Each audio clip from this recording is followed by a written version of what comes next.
इमरान खान की जानिब से मजीद 2 घड़ियां बेचने की तफसीलात सामने आ गईं। नवंबर 2018 में ये दोनों घड़ियां भी कैश में बेची गईं और उसी दिन तोशाखाने को कैश में अदायगी की गई। इमरान खान ने एक घड़ी की कीमत तोशाखाने से 38 लाख रुपए लगवाई और उसी दिन 52 लाख रुपए कैश में बेच दी।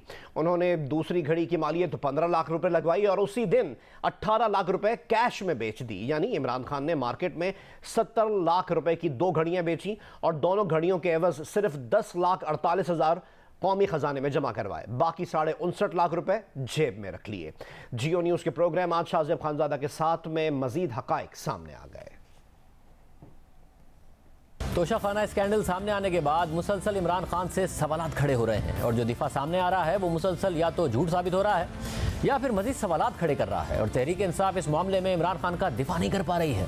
और अब जो मजीद तफसीलात सामने आई हैं उसके मुताबिक 2 मजीद घड़ियों के सबूत सामने आ गए हैं जो इमरान खान ने इख्तिदार में आकर तीसरे महीने में ही बेच दी थी।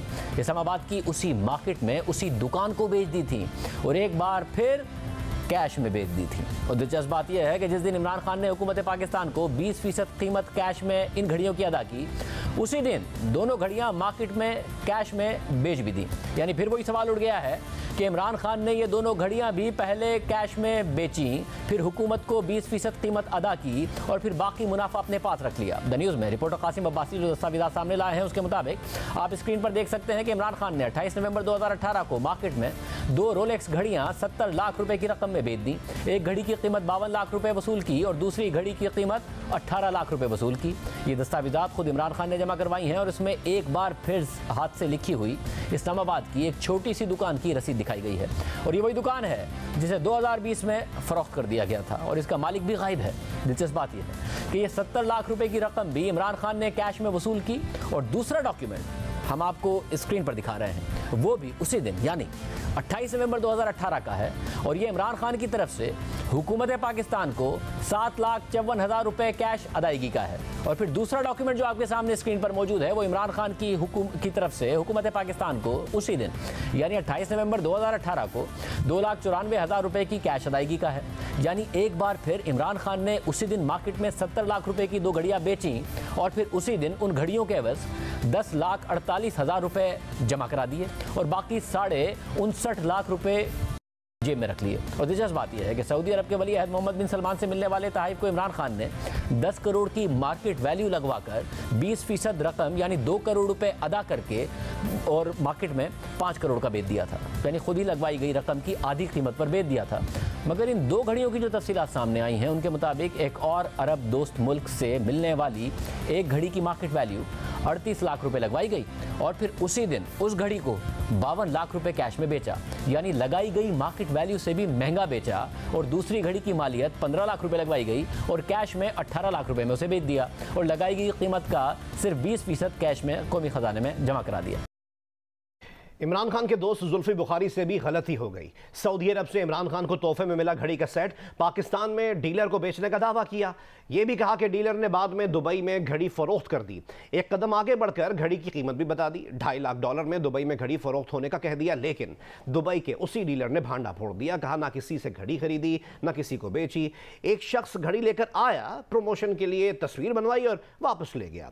दुबई के डीलर ने साथ ही खबरदार कर दिया कि सियासी मफाद के लिए उनका नाम इस्तेमाल ना किया जाए, इनकी जान छोड़ दी जाए वरना कानून अपना रास्ता लेगा।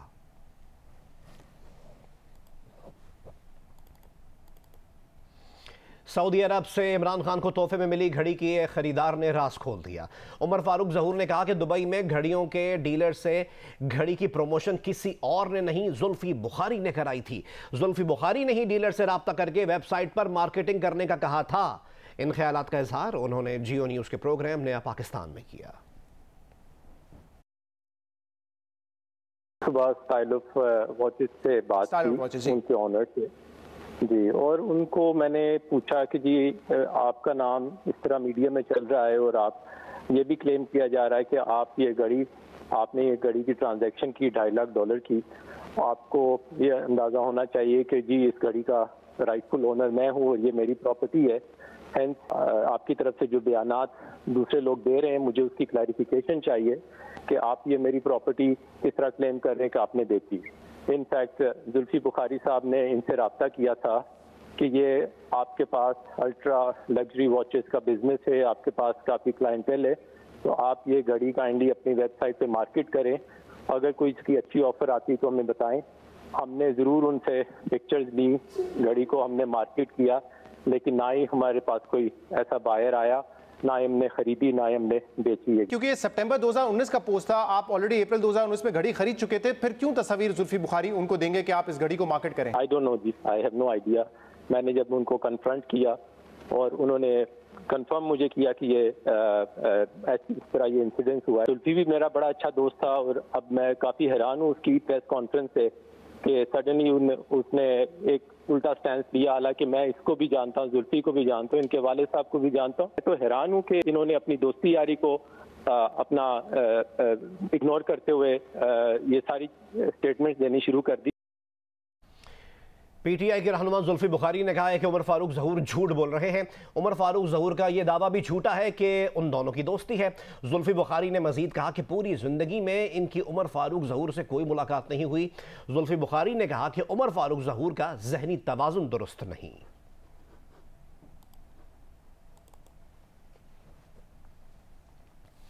तोशाखाना के तहफ़ के लिए रकम की अदायगी से मुताल्लिक तहरीक इंसाफ के रहनुमा शहबाज गिल का दावा भी झूठा निकला।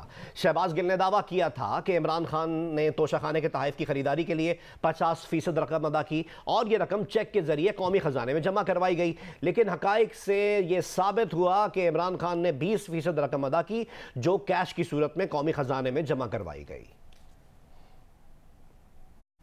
आगे बढ़े और आपको बताएं कि आर्मी चीफ की तैनाती के हवाले से वजीर दिफा ख्वाजा आसिफ का बड़ा बयान सामने आ गया। प्रोग्राम आज साजिब खानजादा के साथ में बात करते हुए वजीर दिफा ने कहा कि तैनाती का अमल पीर से शुरू हो जाएगा, मंगल या बुध तक नए आर्मी चीफ का नाम सामने आ जाएगा और 29 नवंबर को कमांड तब्दीली की तकरीब भी हो जाएगी। उन्होंने मजीद कहा कि इख्तलाफ इमरान खान की ख्वाहिश ज़रूर हो सकती है, मगर तैनाती के हवाले से हुकूमत का अपने इत्तेहादियों या अस्करी क़यादत से कोई इख्तलाफ नहीं है। मजीद कहा कि इमरान खान के लॉन्ग मार्च पर कारी ज़रब उस दिन लग जाएगी जिस दिन तैनाती का फैसला होगा। गुब्बारे में जो हवा बाकी रह जाएगी वो हम निकाल देंगे। ये process will start rolling on Monday. अगले हफ्ते में जो है आपके सामने नए आर्मी चीफ जो है उनका नाम भी आ जाएगा और इंशाल्लाह ताला ड्यू डेट के ऊपर सेरेमनी भी हो जाएगी 29 नवंबर को। इमरान खान ने अपने मफादात के तहफ़्फ़ुज़ के लिए इस मसले को जो है वो कंट्रोवर्शियल और मुतनाज़ा बनाने की कोशिश भरपूर पिछले कई माह से कर रहे हैं। वो बार बार कह रहे हैं कि मियां नवाज शरीफ अपनी मर्जी का लगाएंगे तो वो पंजाब का आईजी की तरह हो जाएगा, या उससे ये अपने केस ख़त्म कराएंगे, या उससे ये कराएंगे वो कराएंगे। देखें, ये एक बड़ी सीरियस एलिगेशन ये आर्मी के 5 या 6 3 स्टार जनरल्स पे लगा रहे हैं। इनका झगड़ा जो है वो इसी बात पे हुआ कि ये सियासी मकासद के लिए इस्तेमाल करना चाहते थे और उन्होंने इनकार कर दिया। इसमें कोई रखना नहीं है, कोई शुबा नहीं है, कोई इसमें अबहाम नहीं है, लेकिन इमरान खान साहब ये इबहाम या शुबा पैदा करने की कोशिश कर रहे हैं। जो भी नाम हुआ आर्मी की क़यादत में और प्राइम मिनिस्टर में मुकम्मल इत्तफाक होगा। प्रोसेस है फौज का जिसके तहत वो नाम भेजते हैं, उन्हीं नाम उसमें से एक नाम पे जो है इत्तफाक राय होगा। एक साहब जो है वो जॉइंट चीफ हो जाएंगे, दूसरे जो है वो चीफ ऑफ स्टाफ हो जाएंगे। ये ख्वाहिश ज़रूर हो सकती है इमरान खान साहब की या कुछ और लोगों की, लेकिन इसमें बिल्कुल कोई सच्चाई नहीं है। बिल्कुल इत्तफाक राय होगा, बिल्कुल वो इस फैसले को ऑन बोर्ड होंगे। इस फैसले पे मंडे को ये मामला मूव होता है तो ट्यूसडे या वेडनेसडे को उसका जो है अल्लाह के फजल से जो है वो फाइनलाइज हो जाता है। कारी ज़रब उस दिन लग जाएगी जिस दिन वो फैसला होगा। तो ये सारी गुब्बारे में से हवा जो है बाकी जो रह गई है वो हम निकाल देंगे इंशाअल्लाह ताला खैर करेगा। सदर मुमलिकत आरिफ अलवी का कहना है कि आर्मी चीफ से मुताल्लिक वज़ीर आज़म की एडवाइस आई तो अमल करेंगे। उनके पास वज़ीर आज़म की एडवाइस रोकने का कानूनी इख्तियार नहीं। ज़राए के मुताबिक सदर मुमलिकत आरिफ अलवी ने करीबी दोस्तों से गुफ्तगू करते हुए कहा कि मुमलिकत के मामलात में कभी रखना नहीं डाला। इससे कबल सदर मुमलिकत से मुलाकात में वज़ीर ख़जाना इसाक डार ने मुल्क की मुआशी और माली सूरत हाल पर ब्रीफिंग दी। वफाकी वज़ीर ख़जाना ने सदर मुमलिकत को सैलाब से मुतासरा इलाकों और मुतासरीन की बहाली से मुताल्लिक भी आगाह किया।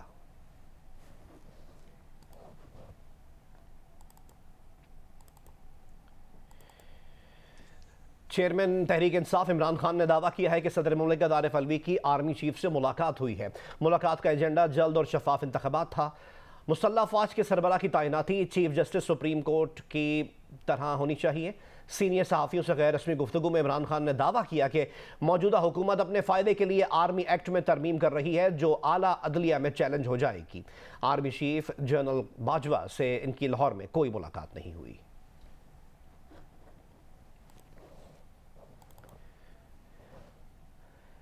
नैब ने भी इमरान खान के खिलाफ कार्रवाई के लिए तैयारी शुरू कर दी है। तोशाखाना केस में इमरान खान समेत तमाम मरकजी किरदारों के खिलाफ कार्रवाई होगी। नैब जराए बताते हैं कि इमरान के साथ फरागोगी, शहजाद अकबर, जुल्फी बुखारी और दीगर के खिलाफ कार्रवाई की जाएगी।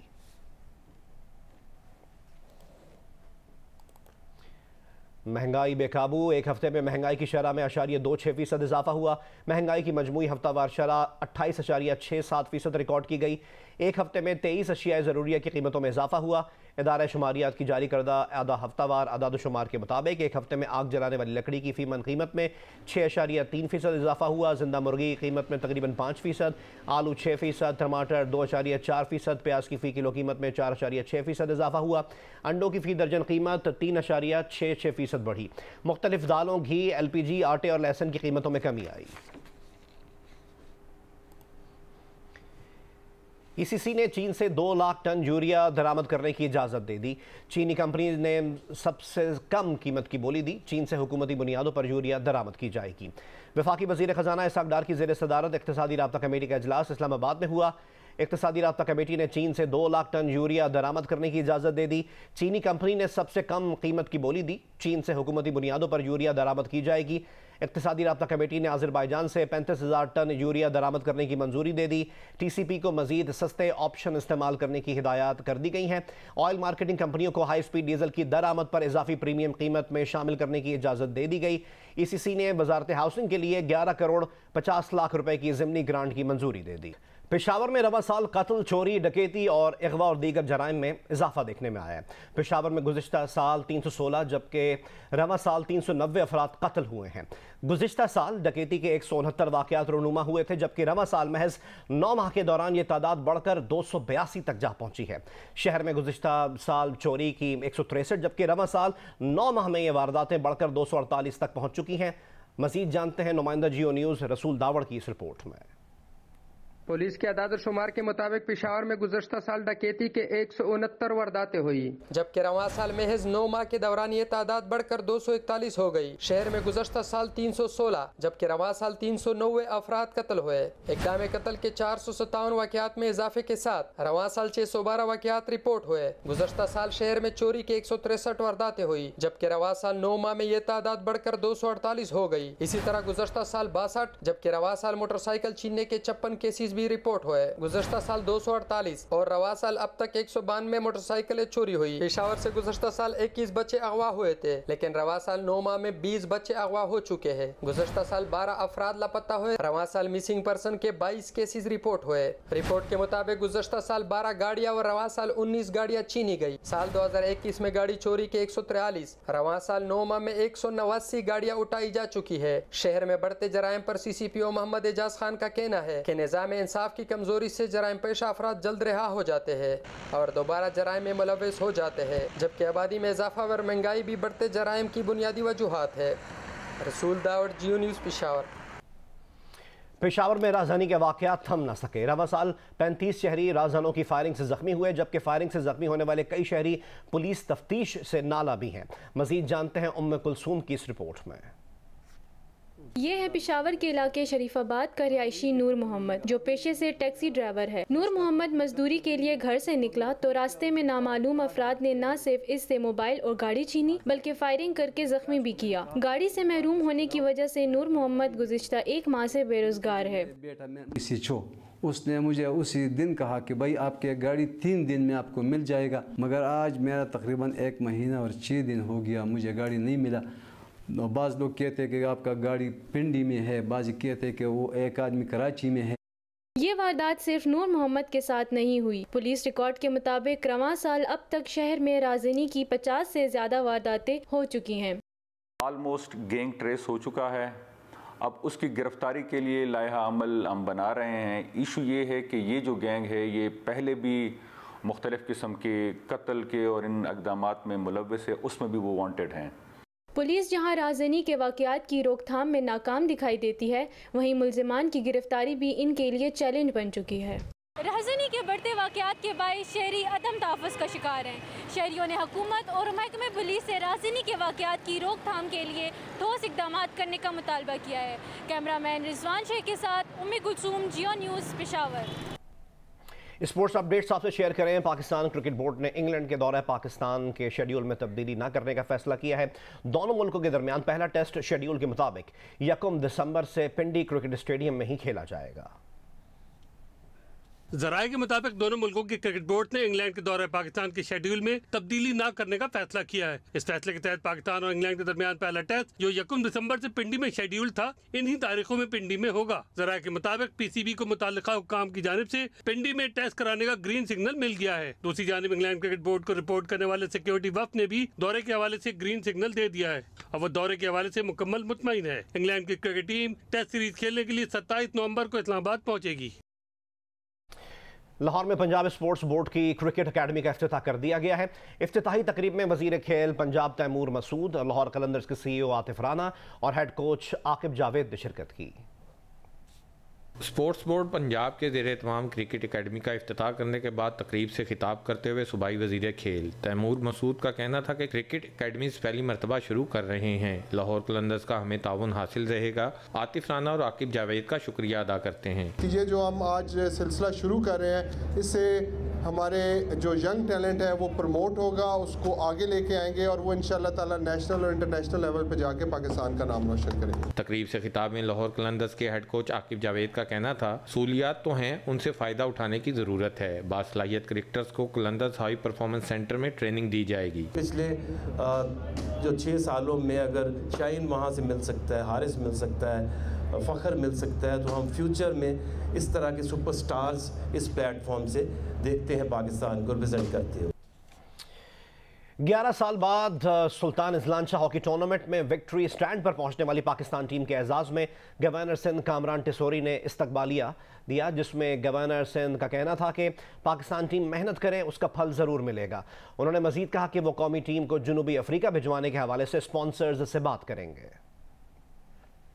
पाकिस्तान हॉकी टीम के एजाज में गवर्नर हाउस में गवर्नर सिंध की जानिब से इस्तकबालिया दिया गया। 11 साल बाद Pakistan hockey team international event में विक्ट्री स्टैंड पर पहुंची और कांसी का तमगा हासिल किया। गवर्नर सिंध कामरान टिसोरी ने खिलाड़ियों से मुलाकात की। इस मौके पर PHF के सेक्रेटरी हैदर हुसैन ने इन्हें टीम की कारकर्दगी और मसाइल से आगाह करते हुए दरख्वास्त की कि अगर टीम जनूबी अफ्रीका टूर्नामेंट खेलने न गई तो जुर्माने के साथ पाबंदी भी लग सकती है। गवर्नर सिंध कामरान टिसोरी ने पाकिस्तान हॉकी फेडरेशन की हर कदम पर भरपूर मावनत की यकीन दहानी कराई और खिलाड़ियों से कहा कि वो जीत के तसलसल को बरकरार रखें। स्पॉन्सर खुद उनके पीछे आएगा। आइंदा आने वाले दिनों में इस खेल को फरोग के लिए जो कुछ भी हो सकेगा, कम से कम गवर्नर हाउस उसमें आपको पेश नजर आएगा। तकरीब के अख्ताम पर गवर्नर सिंध ने खिलाड़ियों को सिंधी अजरक और टोपी पेश की। PHF की जानिब से गवर्नर सिंध को टीम की शर्ट और शील्ड पेश की गई। मुजफ्फरगढ़ में 7वीं थल जीप रैली इवेंट जारी है। आज स्टॉक कैटेगरी के मुकाबले होंगे। गुज़िश्ता रोज़ 115 रेसर्स ने क्वालिफाइंग राउंड में हिस्सा लिया था। मजीद हमें रिपोर्ट करेंगे नुमाइंदा जियो न्यूज़ मोहम्मद अदनान मुजतबा। इस 7वें थल जीप रैली स्टॉक में ABCD कैटेगरी के मुकाबले होंगे। गुज़िश्ता रोज़ क्वालिफाइंग राउंड के मुकाबले हुए। क्वालिफाइंग राउंड के मुकाबलों में प्रीपेयर्ड कैटेगरी में जो सबसे आगे रहे वो राजा मोहम्मद सईद रहे, जिन्होंने 1 मिनट 34 सेकंड में 3 किलोमीटर का फासला तय किया। इसके अलावा दूसरे नंबर पर जहन महमूद रहे थे और तीसरे नंबर पर नादिर मगसी रहे थे। क्वालिफाइंग राउंड की जो स्टॉक कैटेगरी है उसमें कल आसिफ इमाम 1 मिनट 39 सेकंड से पहले नंबर पर रहे। उसके बाद जो है दीगर 2 उम्मीदवारों के नाम आते थे। इसके अलावा आज स्टॉक कैटेगरी में वुमेन कैटेगरी के भी मुकाबले होंगे। 4 खवातीन रेसर्स हैं जो इस वुमेन कैटेगरी में हिस्सा लेंगी। कल प्रीपेयर्ड कैटेगरी के मुकाबले होंगे और प्रीपेयर्ड कैटेगरी के मुकाबलों के बाद तकरीब तकसीम इनामात भी कल स्टेडियम मुजफ्फरगढ़ में होगी। जी। फुटबॉल वर्ल्ड कप करीब आते ही कराची के इलाके लियारी में ईद का समा है। तफसीलात बताएंगे वकास आलम। लियारी में फुटबॉल वर्ल्ड कप गोया ईद का समा है। यहाँ इस जुनून का अंदाज़ा इस बात से लगाया जा सकता है कि यहाँ पे इलाके जो हैं वो मुख्तलिफ टीमों की मुनासबत से तकसीम हैं। मेरे बाएं जानिब जो है वो ब्राज़ील का इलाका है और मेरी दाएं जानिब जो है वो अर्जेंटीना का इलाका है। मैं बॉर्डर पर खड़ा हूं और अब इस जंग का फैसला फुटबॉल वर्ल्ड कप को ही होगा। सुनते हैं लियारी की कहानी, लियारी की जुबानी।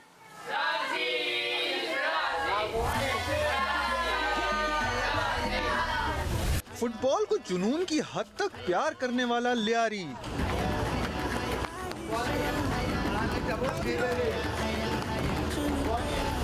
आलमी मार्का नजदीक आया तो फुटबॉल से मोहब्बत जोड़ने के बजाय तकसीम का सबब बन गई।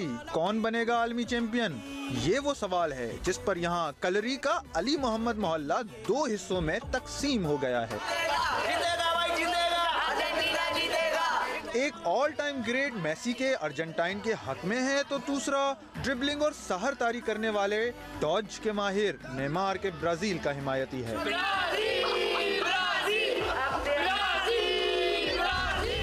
लेकिन इस महल्ले में बैनुल अक़वामी सतह पर पाकिस्तान की नुमाइंदगी करने वाले फुटबॉलर सुमैर बलोच भी हैं जिनकी नजरें किसी और टीम को चैंपियन देख रही हैं। स्वात से खबर शामिल करते हैं, जहां जराइम की रोकथाम और अमन व अमान को बरकरार रखने के लिए अब अबील स्क्वाड ने काम शुरू कर दिया है। हमें रिपोर्ट करेंगे महबूब अली।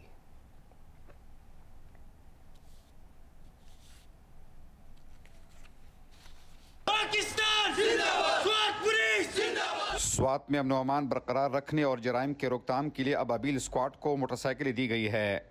पुलिस का कहना है कि अब तरबियत याफ्ता पुलिस फोर्स हर किस्म की जराइम के रोकथाम के लिए तेजी से काम करेगी। अब अबील फोर्स बनाने का मकसद स्वात में अमन व अमान बरकरार रखना है, क्राइम को रोकने के लिए, क्रिमिनल्स का सदेबाब करने के लिए और फिर उन गलियों पे जिनमें आपकी नॉर्मल पेट्रोलिंग मोबाइल नहीं कर सकती तो स्पेशली ये उन एरियाज़ को एक्सेस करने के लिए, डोमिनेट करने के लिए ये बनाए गए हैं। हुक्काम के मुताबिक अब अबील दस्ते में पुलिस की तरबियत याफ्ता नौजवान मौजूद है जो जराइम पेशा अनासर के खिलाफ फौरी कार्रवाई करेगी। साथ ही जहाँ ट्रैफिक का मसला हो या कोई और वाकया तो ये फोर्स वहाँ पर पहुंचकर दूसरी पुलिस एहलकारों की मदद करेगी। में अक्सर यह जुर्म होता है, मोबाइल उधर नहीं पहुंच सकता, उसकी वजह से अबील स्क्वाड बनाए ताकि हम जुर्म तक जल्दी से जल्दी पहुंच सके। इस मौके पर अबील स्क्वाड में शामिल पुलिस एहलकारों ने बाजार में मुजाहरा भी किया।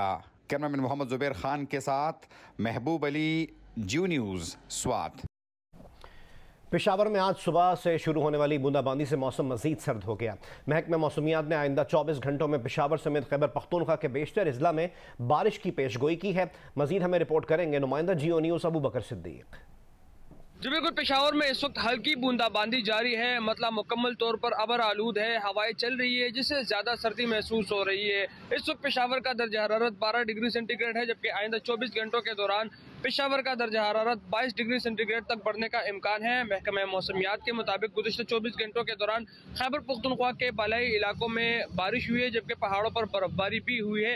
इस तरह महकमा मौसमियात ने पेशगोई की है कि आइंदा 24 घंटों के दौरान पेशावर समेत खैबर पख्तूनख्वा के मैदानी इलाकों में बारिश मुतवक्के है और बारिश का यह सिलसिला आइंदा 2 दिन तक जारी रहने का इम्कान है, जबकि बालाई इलाकों में बारिश का सिलसिला 1 हफ्ते तक जारी रहने का इम्कान है।